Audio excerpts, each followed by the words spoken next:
Sublime gracia del Señor, que un infeliz salvó. Fui ciego, mas hoy veo yo, perdido y Él me halló. Su gracia me enseñó a temer, mis dudas ahuyentó. Oh, cuán precioso fue a mi ser cuando Él me transformó. De mi maldad me libertó, mi Salvador me rescató, y como el mar fluye su amor, sublime gracia y amor.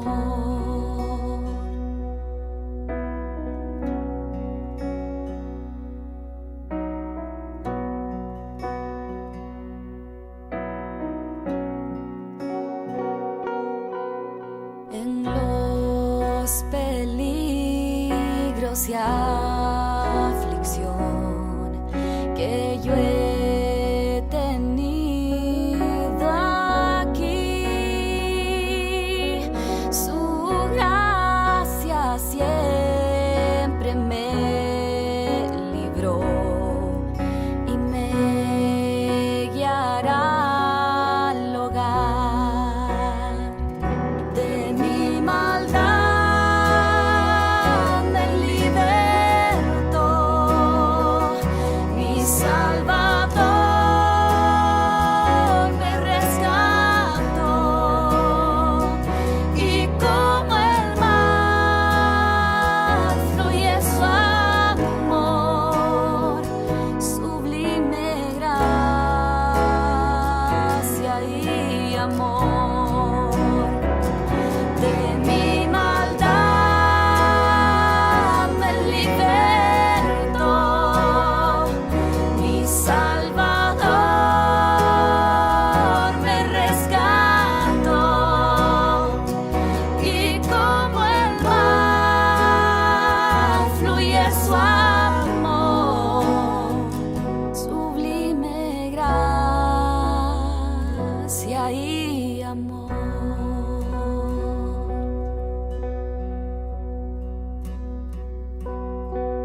Y cuando en Sión por siglos mil brillando esté cual sol, yo cantaré por siempre ahí su amor que me salvó, su amor que me salvó, su amor que me salvó.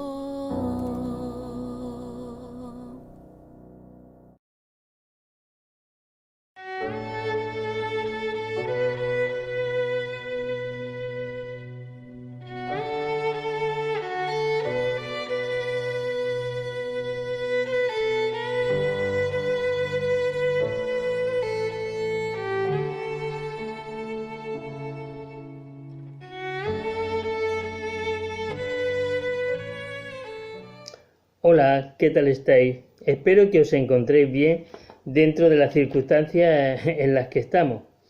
Dejadme que comparta con vosotros una curiosidad que es el origen de los apellidos. Martínez, de la Torre, Armero. Con solo decir estos apellidos, seguro que vuestra mente se pone en funcionamiento y ponéis cara a una o dos diferentes por cada uno de ellos. En la antigüedad no existían los apellidos. Tomemos la Biblia como ejemplo. A los personajes del Antiguo y Nuevo Testamento se les conocía por su nombre: Abraham, Moisés, Pedro, Juan, Mateo, Jesús, María. No había tal cosa como Abraham Pérez, Mateo Delgado, José García. Hay algunos casos que son excepcionales. En el caso de Judas Iscariote no era su apellido, era lo que hoy en día conoceríamos coloquialmente como un apodo. Con el tiempo, las comunidades se poblaban cada vez más y más, y de momento surgían las dudas. «Llévale este mensaje a Juan». «¿A qué Juan?», preguntaba el mensajero. «Pues a Juan, el del Valle», explicaba, para distinguirlo del otro Juan, que era Juan, el del Monte. En este caso, los apellidos del Valle y del Monte, tan comunes hoy en día, surgieron como resultado del lugar donde vivían esas personas. Estos se llaman apellidos topónimos, porque la toponimia es el estudio y la procedencia de los nombres propios de un lugar. En esa misma categoría están los apellidos Arroyo, Canales, Costa, Cuevas, Peña, Prado, Ribera, que hacen referencia a algún accidente geográfico. Y por otro lado tenemos Ávila, Burgos, Logroño, Madrid, Murcia, que provienen de una ciudad de España. Otros apellidos se originan de alguna peculiaridad arquitectónica con la que se relacionaban esas personas. Si tu antepasado vivía cerca de varias torres, o a paso de unas fuentes, o detrás de una iglesia, o al cruzar un puente, o era dueño de varios palacios, podemos entender el porqué de los apellidos Torres, Fuentes, Iglesia, Puente y Palacio. Es posible que hayas tenido algún ancestro que tuviese algo que ver con la flora y la fauna. Quizás criaba corderos, cosechaba manzanas o tenía una finca de ganado, y de ahí los apellidos Cordero, Manzanero y Toro. Los oficios o profesiones del pasado también han producido muchos de los apellidos de hoy en día. ¿Conoces algún labrador, pastor, monje, herrero, vaquero? Pues ya sabes a qué se dedicaban sus antepasados durante la Edad Media. Otra manera de crear apellidos era a base de alguna característica física o un rasgo de su personalidad o de su estado civil. Y no hay que irse muy lejos. En nuestra propia iglesia también lo tenemos. ¿Quién nos recuerda a Manolo el pintor? O a la señora Isabel la carnicera. Y si no eras casado, pues entonces eras soltero. Y si no eras gordo, eras delgado. Y si no tenía cabello, eras calvo. Si tu pelo no era castaño, eras rubio. Y si no era blanco, era moreno. Si tenía buen sentido del humor, era alegre. Y si era educado, entonces tu apellido era Cortés. Quizás la procedencia más curiosa es la de los apellidos en ez, como Rodríguez, Martínez, González, Jiménez, entre otros muchos que abundan entre nosotros los hispanos. El origen es muy sencillo. Ez significa hijo de. Por lo tanto, si tu apellido es González, es que tuviste algún antepasado que era hijo de un Gonzalo. De la misma manera, Rodríguez era hijo de Rodrigo, Martínez hijo de Martín, Jiménez hijo de Jimeno, Sánchez hijo de Sancho, Domínguez de Domingo, Ramírez de Ramiro, y así por el estilo. Pero eso mismo ocurre en otros idiomas. Johnson, que es en inglés, es el hijo de John, Johnson. MacArthur, que es escocés, es MacArthur, el hijo de Arthur. Martini es hijo de Martín, en italiano. Y de forma coloquial, en árabe, Beni, que seguido de un nombre propio significa también hijo de, ha dado lugar a numerosos nombres tribales y a numerosos topónimos, como Benicassim, hijo de Casín, o Benifayó, hijo de Ayón. Ya ves, es así como poco a poco, durante la Edad Media, comienzan a surgir los apellidos. La finalidad era diferenciar una persona de la otra. Con el tiempo estos apellidos tomaron un carácter hereditario y pasaron de generación en generación, con el propósito de identificar no solo a las personas, sino también a las familias. ¿Hasta cuándo se conocerá a Salvador Martínez, o a Pablo Armero, o a Ascensión de la Torre? Imaginaros por un momento que tenéis en la mano una pelota de tenis. ¿Qué valor tiene esa pelota? Si lo miramos, o si queremos comprarla, apenas por €1 podemos conseguirla. Pero ¿qué pasaría o qué conseguiríamos si cogiésemos esa pelota, se la dejásemos a Rafa Nadal y nos la firmaría, y nos la firme? ¿Qué valor tendría ahora? ¿Qué valor tendría en nuestra mano una simple piedrecita blanca? Os invito a que leáis conmigo en la Biblia Apocalipsis 2:17, que dice así: el que tiene oído, oiga lo que el Espíritu dice a las iglesias.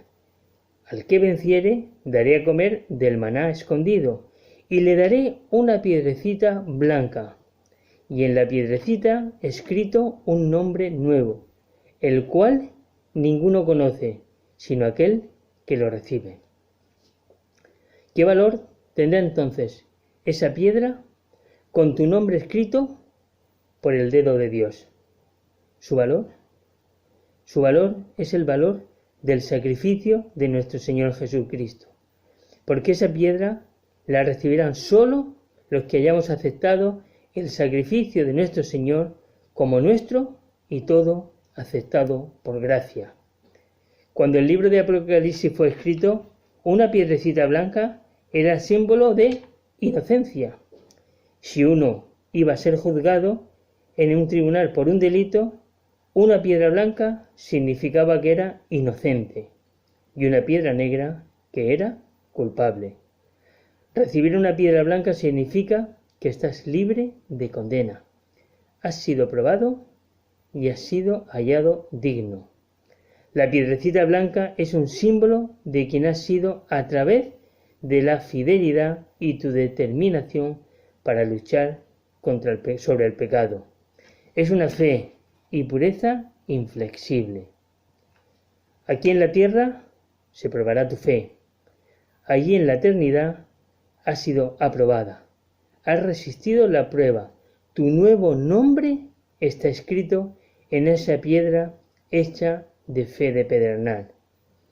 Este nombre refleja las batallas en las que has estado y los sufrimientos que has padecido. Ilustra en quién te has convertido por causa de tu fidelidad y gracias a Dios. ¿Sabes qué batallas tuviste que soportar para llegar hasta allí? Y te reconocerás inmediatamente en ese nombre. Este es el último símbolo de la victoria y la transformación.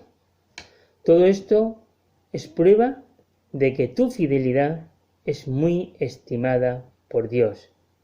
Este nombre, que solo Él y tú conocéis, es tu testimonio espiritual. Es como Dios te ve. Él no ve lo que has sido según tu naturaleza humana. Él ve la nueva creación en ti, el resultado de tu fidelidad hacia Él y sus mandamientos. Y esto es lo que serás por la eternidad.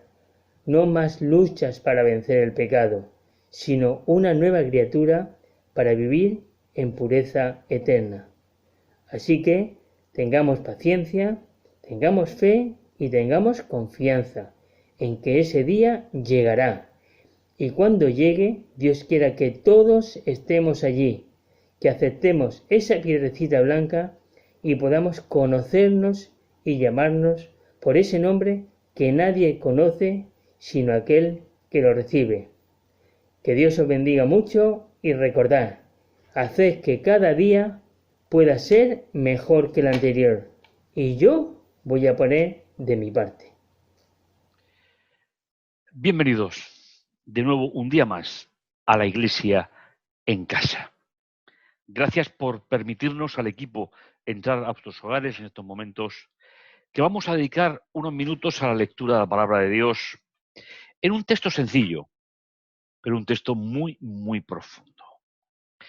Entramos en una pequeña sección del Evangelio de Marcos, donde vamos a estudiar parábolas que Jesús explicó para que podamos entender el reino de los cielos. Jesús utilizó, como se hacía en su época, las parábolas para poder entender o para poder mostrarnos, para que entendiéramos cómo es el reino de los cielos en comparación y con lenguaje humano a través de la vida cotidiana de Israel en el siglo I, agrícola, ganadera, clima mediterráneo, todo eso está dentro de los textos. Pero vamos a pasar directamente a poder pues compartir como hacemos cada día el proyecto de Dios para nosotros. La Iglesia en casa. El Evangelio de Marcos nos sirve como siempre, simplemente como un motivo para reflexionar, un motivo para poder compartir momentos juntos para gloria de Dios. Jesús en su ministerio, como vamos diciendo, enseñaba, anunciaba, sanaba, y hoy estamos en la parte que he resaltado ahí, estamos en la parte de la enseñanza de Jesús. Veis que la estructura de Marcos, esas noticias que Marcos da esquemáticamente, va mezclando una cosa y otra para gloria de nuestro Dios. La parábola del sembrador. Una parábola preciosa aparece en el Evangelio de Marcos, en el capítulo 4. Es muy larga para lo que Marcos nos tiene acostumbrados, pero vamos a sintetizarla. Vamos a disfrutar de ella en dos partes en el día de hoy. Nos dice el texto que tenemos a nuestra disposición, dice, otra vez empezó a enseñar junto al lago. Hemos dicho ya en esta serie que lo que más sorprendía a las personas era, sobre todo, la capacidad que Jesús tenía de transmitir un mensaje claro, conciso, pero diferente a como lo hacían en su época. En su época, las normas y la ley de los padres ocupaba el primer lugar. Mientras que para Jesús, el primer lugar lo ocupa el creyente, lo ocupa el ser humano, lo ocupas tú y lo ocupo yo en su vida. Por eso se reunió un gran gentío tan enorme que él se subió y se sentó en una barca dentro del propio lago. La gente toda estaba vuelta hacia el lago en la playa. Imaginaros la escena, imaginaros y sentir lo que podían ellos visualizar, oler. ¿Os imagináis un discurso de Jesús con olor a mar? Pues eso es lo que se estaba viviendo entonces. Pues bien, nos dice, se puso a enseñarles muchas cosas en parábolas. Entre lo que enseñaba les dijo, escuchar, salió el sembrador a sembrar.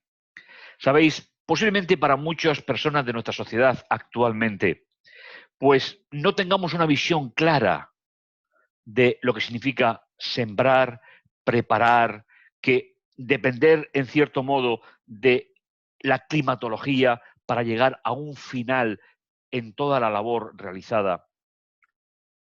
Jesús les dice que escuchar, el sembrador salió a sembrar. Al sembrar, algo cayó en el camino, vinieron pájaros y se lo comieron.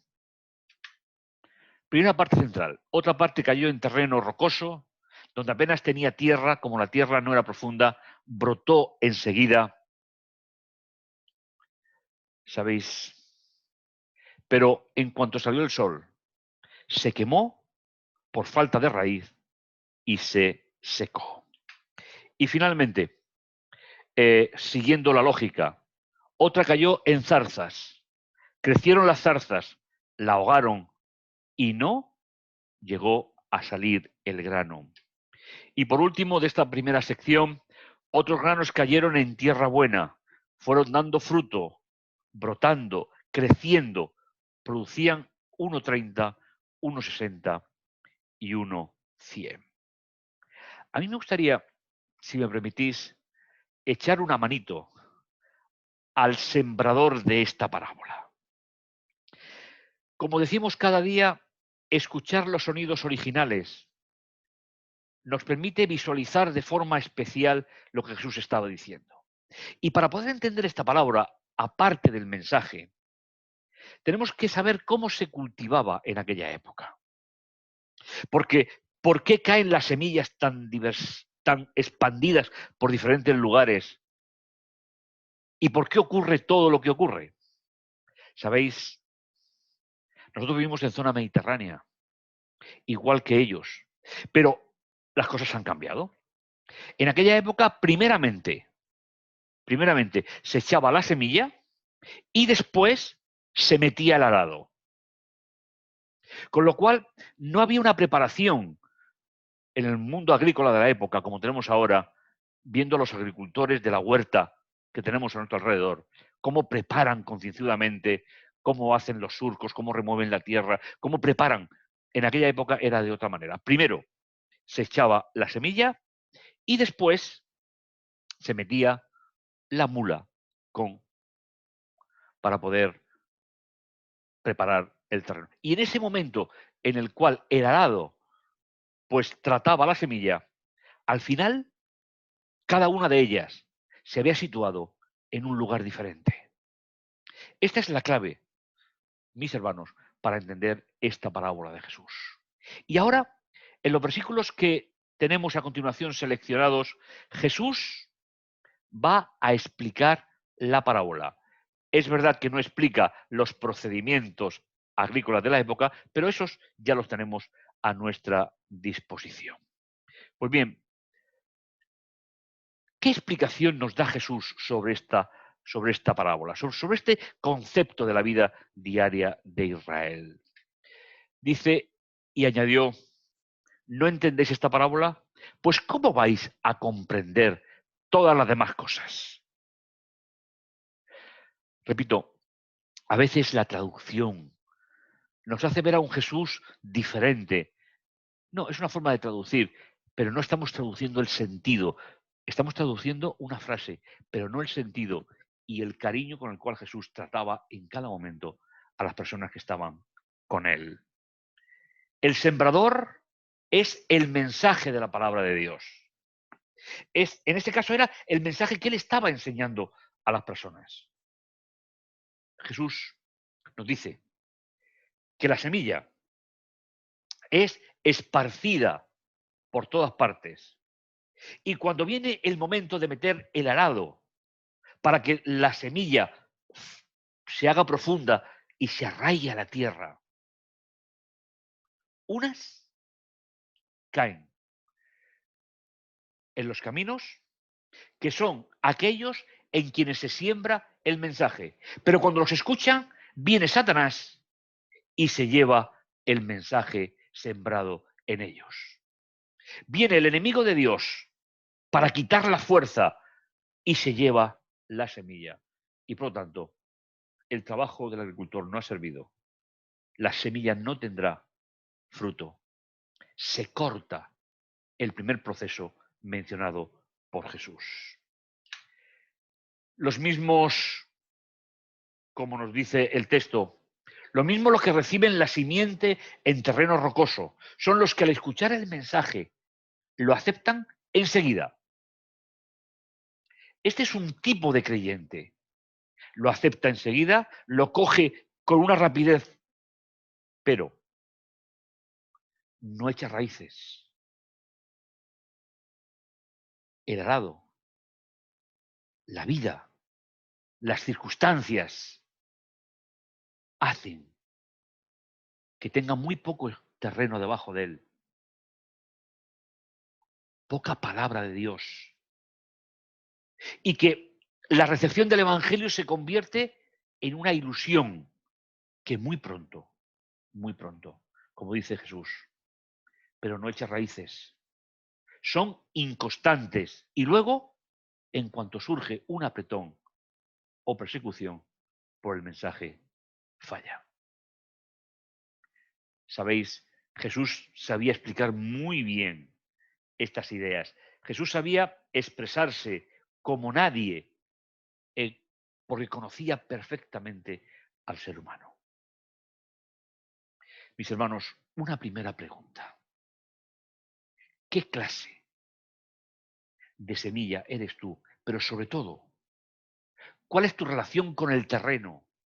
¿Cuál es tu relación con ese proyecto de Dios para tu vida y para la mía? Y también me puedo preguntar a mí mismo, y lo hago, ¿qué clase de semilla soy yo en las manos del agricultor? Jesús continúa explicando y continúa compartiendo con nosotros ese mensaje especial. Y nos habla de otro tipo de creyentes. Otros, los que reciben la semilla entre zarzas, recordar, no es un error del agricultor, es la consecuencia de meter el arado donde habían caído directamente. Son los que escuchan el mensaje, pero las preocupaciones de esta vida, la seducción de las riquezas y el deseo de todo lo que demás invade, ahogan el mensaje y queda estéril.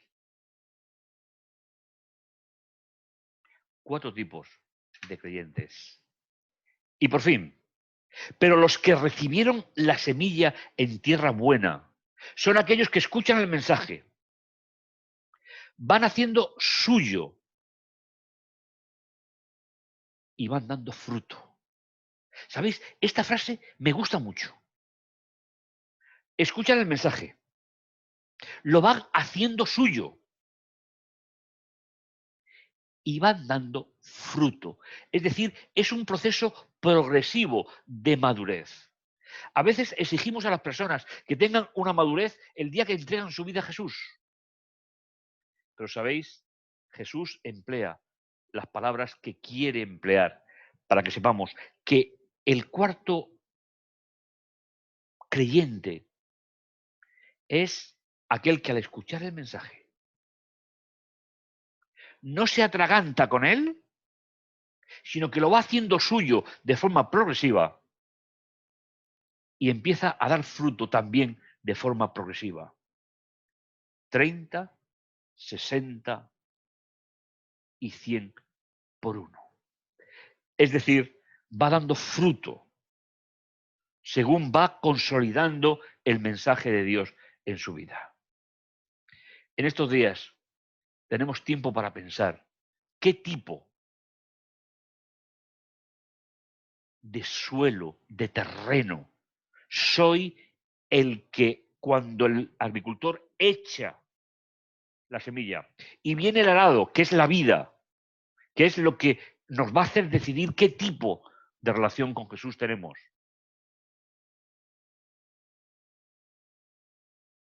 Todo es un conjunto. Jesús utiliza la siembra de supervivencia, donde se sembraba el trigo, la cebada, los frutales, la fruta. Lo compara con la vida del creyente. La semilla es la misma, es la palabra de Dios, pero es nuestra relación con el terreno, es decir, con las dificultades, la que hace de nosotros un tipo, otro, un tercero o un cuarto tipo de creyente. Y yo me quedo, si me lo permitís, yo me quedo con el último. No porque lo haya conseguido, sino porque es un deseo en mi corazón. Por fin, los que reciben la semilla en tierra buena son aquellos que echan el mensaje, va haciendo lo suyo y va dando fruto. Primero a nivel de 30, después a nivel de 60 y después a nivel de 100. Este es el gran mensaje de Jesús para nosotros. Recuerda, el sembrador, la semilla, la palabra de Dios, y el terreno es la vida. El terreno es el lugar donde la semilla tiene que asentarse, tiene que echar raíces, tiene que hacerse fuerte con el terreno. Pero hay circunstancias en las cuales nos pueden hacer que nos separemos de Dios. Momento de la oración. Momento de sumarnos, mis queridos hermanos, a vuestras oraciones. Yo no sé por qué estáis orando. Yo sí oro por vosotros. Y me gustaría, si me lo permitís, que me incluyáis en vuestras oraciones.